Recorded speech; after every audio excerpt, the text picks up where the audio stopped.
Welcome to Scandal Water, where the tea is hot and the conversation lively. Your hosts, Candy And Ashley will discuss a peculiar story somehow related to the entertainment industry. This podcast might not change the world, but it just might satisfy your thirst for an intriguing tale. Oh, it's that time of day. Tune in and hear what the ladies say. It's time to bend your ear when the silver screen appears. Stories about the stage and screen and everything in between. So come on and join the fun. The curtain opens in 3, 2, 1. Hello, Ashley. Hi, Candy. Happy Thanksgiving week. Happy Thanksgiving week to you, too. Really excited to see how this is going to go. I know. We're doing something special, and it was your idea, so why don't you explain what's happening? Yes, so we wanted to do something a little light, a little fun for Thanksgiving, and I had the idea, and I asked Candy if she wanted to do an episode on the 5 W's, which is who, what, where, when, why, and sometimes how. So we have each come up with something to tell you all with the 5 W's, but you may have heard this phrase, but do you know where it comes from, Candy? Are you asking me? I am asking you. Do you know where Oh, it's the newspaper format. It's what you It do is. when you're talking. Yeah. Yeah, but do you know who invented them? Oh, I don't know who invented it. Well, according to an article from ThoughtCo, the English rhetorician Thomas Wilson, who lived in 1524 through 1581, quote, introduced the method in his discussion of the 7 circumstances of medieval rhetoric. He Ooh. said, who, what, and where, by what help and by whose, why, how, and when do many things disclose. I don't know if he was trying to rhyme, but he didn't quite rhyme. So He failed. I don't want to judge him, but I am a little. So that's from The Art of Rhetoric in 1560. 1560. This has been, I was thinking it was more recent. That's where it's from. So the 5 W's, and we thought we're going to go through and we're going to give you guys purely our recommendations. It's our own version. So from some aspect of the entertainment industry, who do we recommend? What do we recommend? Where do we recommend? When do we recommend? And why? So the when and the why we decided to leave up to creative interpretation. Before we start, I think it goes without saying, but just in case it doesn't, none of these recommendations are ads and no one paid us to recommend them. This is just fun and light, full of things we truly love. So Candy, would you like to start or would you like me? I think you should start. Okay. All right. So who? Who does Ashley recommend? Right out of the gate, there is nobody else I could think of to recommend more highly than the History Chicks. It's a podcast. Beckett and Susan have been covering women throughout history since 2011. And if I'm remembering their origin story correctly, Beckett was looking for a podcast on the women of the Gilded Age, and there wasn't one. So she saw the need and she recruited Susan to help her fill it. To date, they have 214 episodes. Wow. I know. Their tagline is 2 women, half the population, several thousand years of history, about an hour. So my all-time favorite subject they have covered so far has been Zelda Fitzgerald. She's a woman that I had completely wrong, the wrong opinion of before I heard their research. I'm now devotedly Team Zelda, and one day I'd love to write a play about her. Also, their episodes on Annie Sullivan and Helen Keller are specifically the reason I auditioned for The Miracle Worker, and as you know, that was a really life-changing role for me. Audrey Hepburn and Jackie Kennedy, their episodes broke my heart, and Wallace Simpson is one that really surprised me. Their format is really conversational and it feels like you're sitting down with your 2 best friends and learning about history. They are really the reason I started loving history. So that's awesome. Please check them out. The link to their website and the episodes I mentioned are in the show notes. If you listen and love them, tell them I sent you. Nice. Thank you. I was not as invested with my Who. Okay. I actually did my Who last Okay. because I had to think about, who do I want to focus on? And finally, I decided to go with Reese Witherspoon. If you'll give me just a second to share my screen. So what made me decide to focus on Reese Witherspoon was because I thought, well, if I'm going to highlight someone related to entertainment, she came to mind because she crosses so many different areas. She's actually been acting since she was 14 years old, and she's still, I think, just as big a name now and draws as many fans as she did when she was younger. Some of her current hits are Morning Show, Big Little Lies, Legally Blonde 3, which is supposed to be upcoming soon. So obviously famous actress, but also in 2012, she started a production company with Bruna Papandrea. And this production company was focused specifically on trying to promote women, telling stories by and for women. When they parted ways in 2015, she went to Hello Sunshine, continued that same mission, but she expanded into podcasting. And that's when she started her book club. This is what her book club looks like. It's Reese's Book Club. And it expands not just in terms of, entertaining with stories, which again have women at the center, but she tries to do some good with it. I found out when I looked on her website that the people who participate in her club, the people who spend money there, all of that money goes into what they call the readership programs.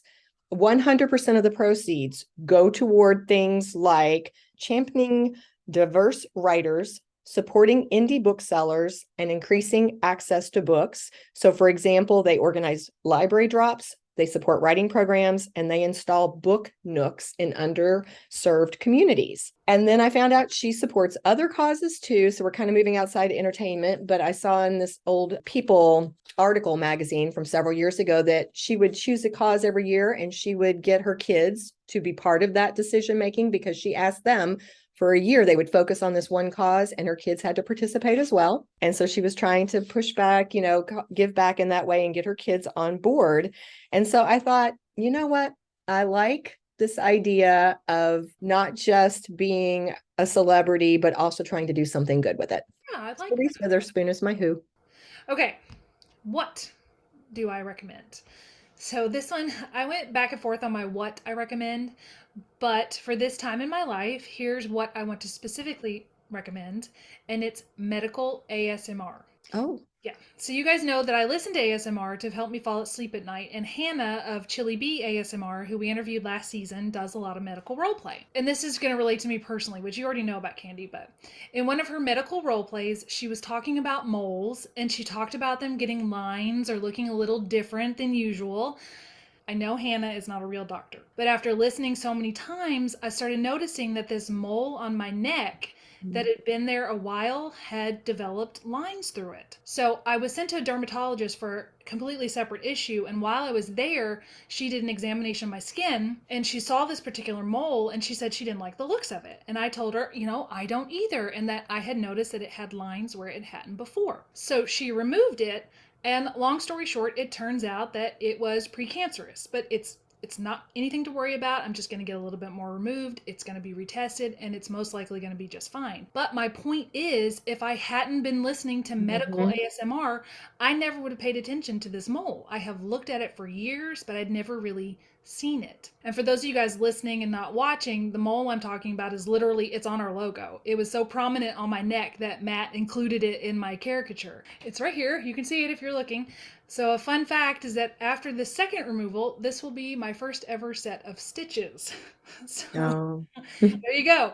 Medical ASMR just might have been a lifesaver. And of course, there's nobody better for it than Hannah at Chili Bee. So if you missed it before, I'm going to include her YouTube in our links. And I figured I might as well talk about it, because if we keep doing videos, I'm not going to be able to hide it. It's right here. But that's my what? Medical ASMR. It's so subtle. I don't think anybody would have noticed. I didn't even know that the mole was in our little logo. In our artwork. Yeah. But I love that you chose that, because how important was that? How impactful was that? Not just for your sleep, but for your health. Right. And I did end up telling Hannah about it a few days ago. She was very grateful I told her. Awesome. Well, for my what, I chose something that I think will be kind of nice to share around Thanksgiving time, because this might be something that you could watch as a family if your kids were a little older, I think, not if they were really young. But my what came across my radar just recently when this TV show was recommended by two separate sets of friends within a week. Okay. So I decided I needed to check it out. What is it? So my what is a show called Abbott Elementary. Have you heard of it? I don't think so. It shows on ABC, but I had to go back and try to find season 1 because, they are now on season 2. And I was able to find season 1 on Hulu. It is the cutest thing. Yeah. And it's very well received. In fact, I looked it up. It has an 8.2 out of 10 rating on IMDb. It has been nominated for several awards, a number, and it's had some wins, including, I'm not sure if I think it actually won 3 Primetime Emmys, but it's definitely had a lot of nominations there. From IMDb, basically just a one sentence summary. This is a show that follows a group of teachers brought together in one of the worst public schools in the country simply because they love teaching. So I am almost finished now with season 1, and I think it is just delightful. This actress who is in the center, she is the star of the show. The actress is Quinta Brunson. She actually created the show. Good and job. She produces it and she writes for it. She is a comedian and an actress who based it on her mom's teaching career. That's what motivated her. She put this concept together, and it has just really taken off. Is that fella next to her the romantic interest right there, looking at her? Right here? Yeah. Absolutely. Yep. It's funny, but it has heart. I mean, every episode, you feel the passion and the love for kids. You feel the passion for teaching. You feel respect for the profession.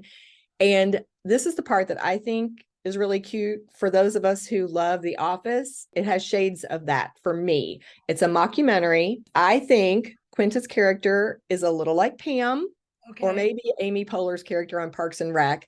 I think this character over here, he plays a substitute teacher named Gregory Eddy, and he has shades of Jim. And then the over-the-top principal, not quite there, but she has shades of Michael Scott. So I love the font that they chose for Abbott Elementary. It's the print and the cursive. Yeah. So there's my what. Check it out. I like it. I like it.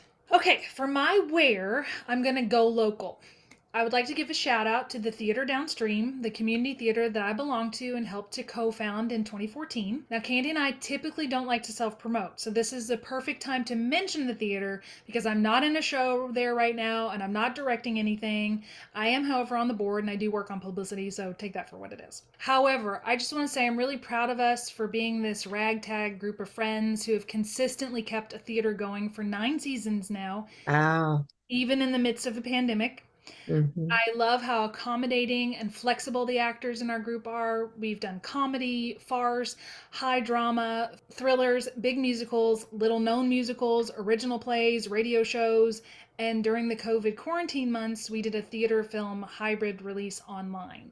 We've won a couple Broadway World Awards and some design awards for our posters. So overall, I think our TT group are incredible, humble, talented people. And if you're in the area, I recommend checking out a production. By the time this releases, I think we're going to be just a few days away from opening the best Christmas pageant ever. So if you find yourself here locally and it sounds like a show you'd enjoy, I will include the link to our theater in the show notes. It's a really wonderful place. For my where, again, I'm going to have a few photos that I'm going to have to call up. So give me just a second. You got very multimedia with yours. I did.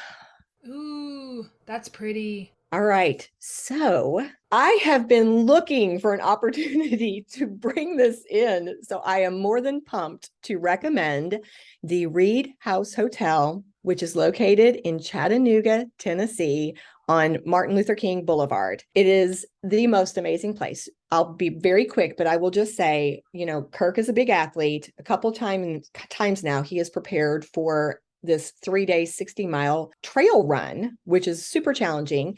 And both times we have stayed the first part of our Chattanooga stay in a hostel, which it's lovely, but not what I really think of as my vacation spot. Sure. So this last time, Kirk said, okay, how about we stay the first part there and then we'll go someplace a little fancier, Candy, that maybe you would enjoy. This is what I picked. This Reed House Hotel is amazing for more reasons than I have time to talk about, but I'll hit a few highlights. Okay. It is a great Gatsby-inspired hotel that has been operating for 150 years. In fact, it is the longest continuously operating hotel in the Southeast that is this year celebrating its anniversary. What? And it is on the National Register of Historic Places. It has endured floods, the Civil War, epidemics, the Great Depression, and all the changes of Chattanooga. A lot of this information, by the way, guys, I pulled from its website if you want to look at it in more detail. But so many historic things have happened there. And I'll give just two examples. In 1884, Grover Cleveland's presidential victory was celebrated at the Reed House. Coca-Cola was first introduced in Chattanooga at the Reed House drugstore. Just a couple of quick little notes. That's cool. The atmosphere, they spent something like 28 million just in the past 5 years to renovate it to its 1920s glory. Oh, I love it. It's unreal. I took video footage of just walking down the hallway because it was that cool. I mean, it is just amazing. And then there's room 311. What's in room 311? Room 311 is famous because two reasons. It's supposed to be haunted and Al Capone stayed there. Ooh. So, is it haunted by Al Capone? Nope, two separate things. Okay. It's supposed to be haunted by the ghost of Annalisa Netherly. She was a Reed House guest who was supposed to be murdered in her bathtub, although I will say you'll get different versions of this. But the version I heard the most was that her husband or lover, depending on the story, found out she'd been unfaithful and came in and murdered her in the bathtub. Come on, man. What's up with that? Yes. So what they did was when they renovated it, they took it back to the way it would have looked when she lived Look at there. the wallpaper. That just screams 1920. Yeah. So this is the sitting room. And when the sitting room leads into her bedroom. Is this room 311 here? Did you stay in her room? I paid to take a tour because they do that. You can just ask, you get on a list and they will take you on a tour. They have everything back the way it was at that time. Is that a telephone? That is a phone. Yes. Now, when Al Capone was there, which was like 5 or 6 years later, I believe, they had to put bars on the window so that he could not escape. When they renovated in 2016-ish, I believe, or it might have actually been the renovation in 2004, but they put the bars back. So the bars are there. Here we are in the famous bathroom. And that's the bed. They have it looking a little creepy. That little artwork is billowy above the bed, so yeah. This is the murder room. This is the murder. Yes, and they have a little shout out to Al Capone. They have his criminal record up there over top of one of the bureaus, so that you can look at that when you're in the room. What's that horn looking thing? Honestly, I don't know. Probably something to do with tobacco, I'm going to guess. Maybe, yeah. This is my last photo of us sitting in the little sitting room. But I could not recommend the Reed House Hotel anymore. Okay. I did pay the little fellow who gave us the tour to tell, I asked him if he would talk about it. Did he mind? And I recorded him. Oh, cool. And so as a little bonus, either at the end of our episode or we can put it on social media, I'll let that play, his short recording where he tells the version he learned of the haunted room and the details surrounding it. That's my where, and I am 100% putting my stamp of approval on that one. For sure. Well, you did so good. Now I feel like maybe I'll have to input some pictures later because I did not do any multimedia. All right, so my win. This is where I get a little creative. We have talked about Biltmore several times on our podcast, but we've never specifically done an episode on it yet. Right. But now I've been for 2 of the 4 seasons, summer and winter. And when I recommend going is in the winter, specifically during the Christmas season, which begins November 4th of this year. Now, this is directly from their website. Quote, throughout 2022, Biltmore has been part of the national celebration of the 200th birthday of Frederick Law Olmsted, the estate's landscape architect. For Christmas, the banquet hall will be transformed into a dramatic and magical wintry scene where the home's largest Christmas tree, a 35-foot tall Fraser fir, will spend the season. Decorations are scaled to the maximum to transform an estate like Biltmore into the grand experience it is year after year. Decor in Biltmore House alone includes, 64 hand-decorated Christmas trees, more than 14,000 ornaments, 45,000 holiday lights, 250 candles, 1,000 feet of garland, and 150 traditional poinsettias. Imagine the amount of time and labor that goes into that. Oh, yeah. Yeah. That's astonishing. Yeah. So Brian and I went last year as part of our Asheville Charleston visit for our Christmas gift to each other.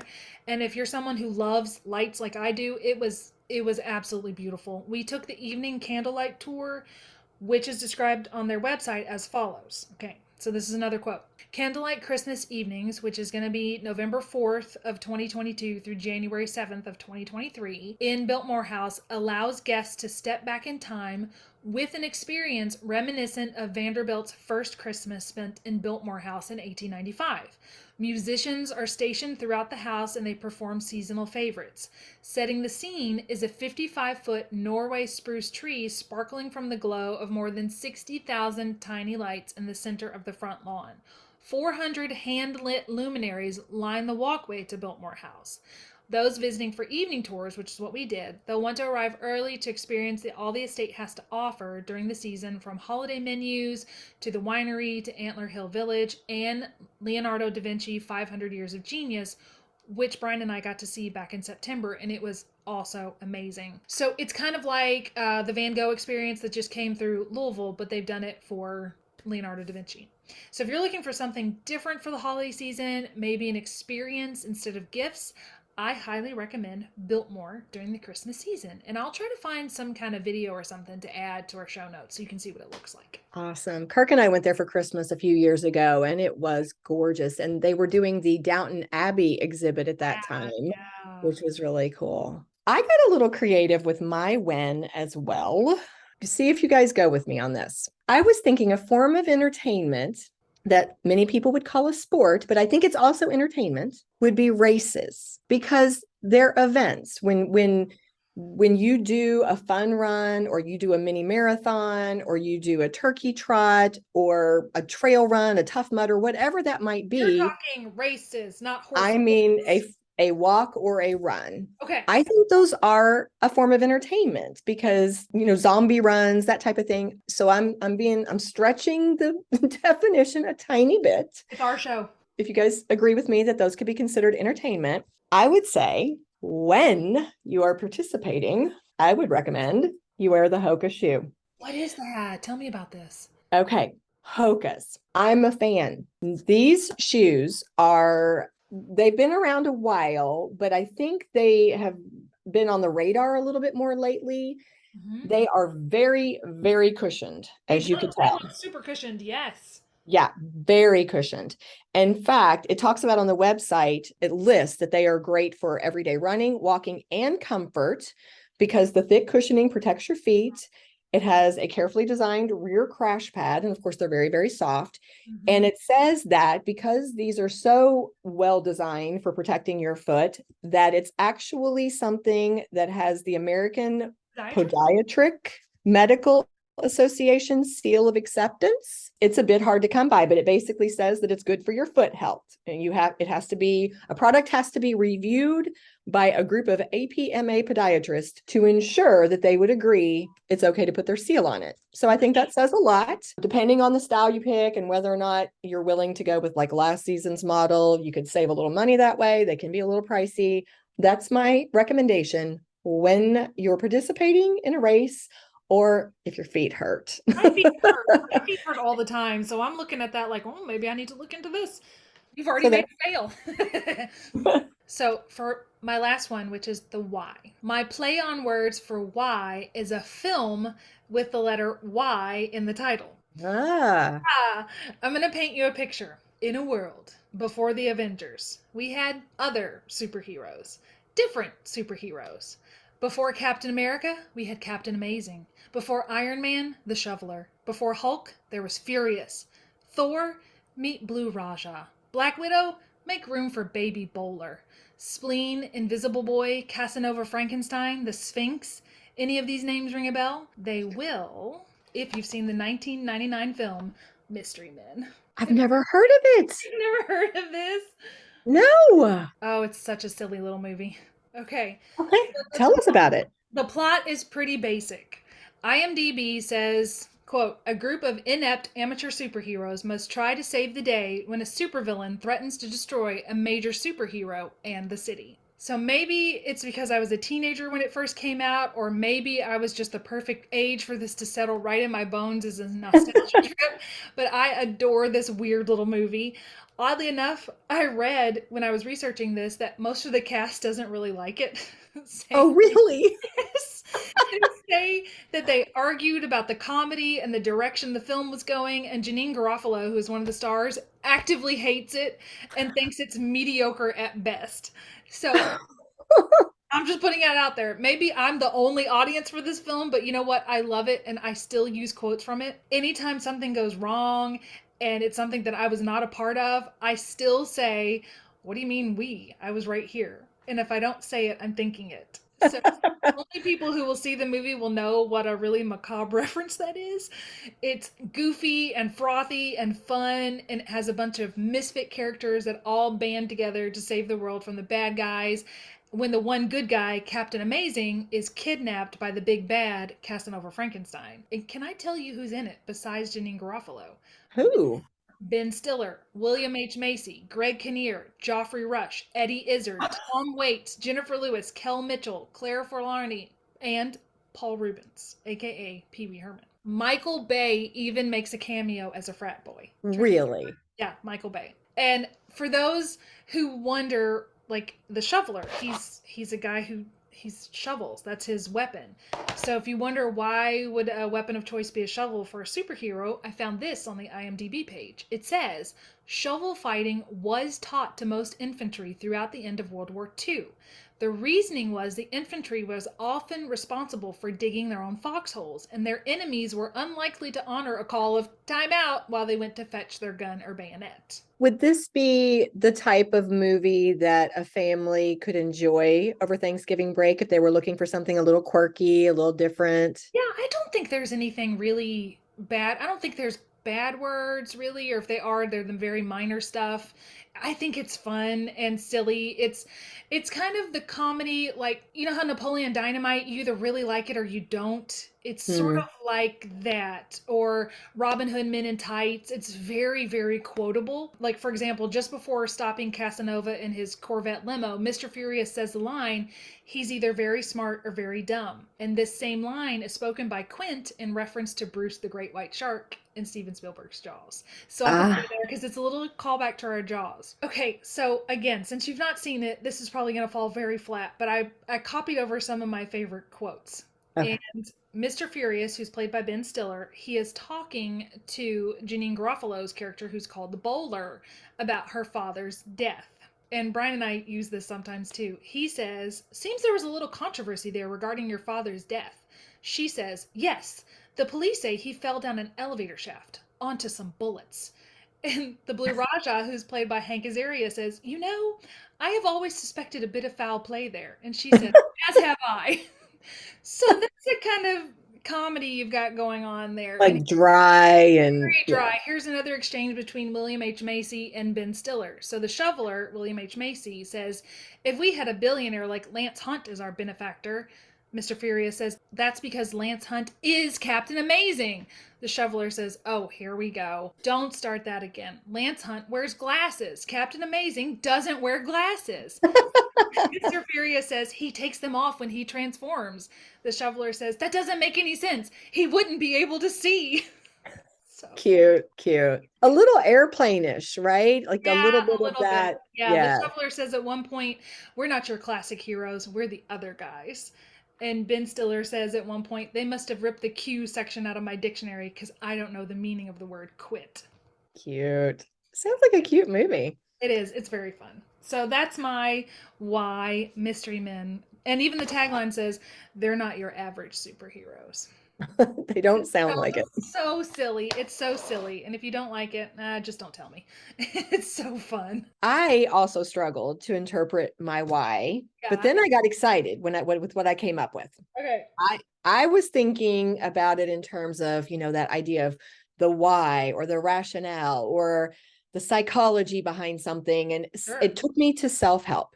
Okay. And I realized I wanted to do this book that I absolutely adore. Okay. It's called Mini Habits, Smaller Habits, Bigger Results by Stephen Guise. I have not heard of this. And I have heard that there is another book that has the similar premise called Atomic Habits that I have not read, but I have been told same idea and also really good. So somebody might want to check that one out instead. I believe it's newer, but I love this book. I have actually recommended this to a couple different people and loaned it out because it, to me, is something that I have used to try to create new habits that were positive for me. Just to basically give a brief explanation. From the book, it says, a mini habit is a very small positive behavior that you force yourself to do every day. It's, quote, too small to fail. Nature makes it weightless, deceptively powerful, and a superior habit building strategy. You will have no choice but to believe in yourself when you always are moving forward. The barrier to the first step is so low that even if you feel stuck or depressed, you can find early success and begin to reverse your life right away. And that sounded a little really profound. Just to make it something tiny like brushing your teeth. That's a small thing you have to do every day. I'll make it really simple because most of us do just brush our teeth every day. And that's probably not something we have to work on. But he gives the example of push-ups. He says, let's say you decide, I want to get in better shape. I'm going to do, and this is what we typically do, or at least I have, I'm going to do 50 push-ups a day. You might do it once, you might do it twice. And then you're like, that is too hard. I hate doing it. And for the whole rest of the year, you've done zero. You do nothing. So at the end of a year, you might have done 100, but they all happened in your first 2 days and you've done nothing over time. Right. He says, ask yourself, what's the lowest bar that I could hit every single day? It is so simple. It might feel like stupidly simple, but three push-ups a day, 5, whatever you decide, I cannot fail. I can do this every day. And let's say it's 5. You do the 5 push-ups and you feel successful. Yeah. And then you do it every day. Some days you might do more because once half the battle is getting started. So you get down there and you do 5 and you're like, you know what, today I'm going to do 10, but you can't call yourself a failure if you don't do 10. As long as you do your 5, you have succeeded. So your success feeds success. No matter how tired you are, you're like, all I got to do is 5. I don't care that it's 11 o'clock at night. I'm going to get down. I'm going to do my 5 push-ups. Yeah. And at the end of the year, you've done 5 every day. And a lot of days you did more and you've done it over time. And so I have used the strategy with several different habits that I've wanted to add. For example, just one of them is doing a gratitude journal. And I just, as long as I write something every day, even just one thing that I'm grateful for, I have met success. And so I've been keeping a gratitude journal for 4 years now. Good. So I think it works. And I think that, you know, if you choose your habits that you want to add well, it can make you happier. It can make you feel more successful. So that is my why. All right, Ashley. Well, that was fun. Yes. And I like that our Thanksgiving week episode is kind of light and hopefully will give our listeners a few new ideas, maybe something they want to try. Yes, for sure. Oh, and speaking of our listeners, guys, since we've just spent all this time talking about our recommendations, we hope that Scandal Water is something that you guys would recommend, something that you love too. Yeah, I hope so. And we really love doing this podcast. If you love us, tell a friend. That's basically it. Or write a review or share us online, any kind of word of mouth. It really helps us to grow. And we appreciate it. Yeah, we do appreciate it. Yeah. Well, happy Thanksgiving to our listeners. And I don't know, if we do a cheers, Ashley? I'm not sure who we would pick. Let's cheers the holiday of Thanksgiving, a time to be grateful and to reflect and to enjoy being with friends and family. Cheers. Cheers. If you love what we do, please rate and review our show. Or you can become a supporter by making a donation through buymeacoffee.com/scandalwaterpod. Whether a single gift or a recurring monthly donation, it would go a long way towards supporting our work and allowing us to keep the tea brewing. At our website, www.scandalwaterpodcast.com, you can submit questions or your own story ideas, access our sources and show notes, see the merch we offer for sale, and more. You can join the Scandal Water community through our Scandal Water Podcast Facebook page or follow us on Instagram or TikTok at Scandal Water Podcast. This episode was executive produced by Candy Thomas, that's me, and Ashley Raymer Brown, that's me. It was researched and written by Candy Thomas and edited by Ashley Raymer Brown. A special thank you to Josh Martin, who wrote, composed, and performed the Scandal Water theme and other music, Matt C. Adams, who created the artwork, and Joshua Reith, who designed our website and provides ongoing technical support. As a reminder, this podcast is purely for entertainment purposes. The thoughts and opinions of the host during each episode of Scandal Water are their own and do not reflect the opinions of any future guests, advertisers, or clearly professional psychologists. Thanks for listening.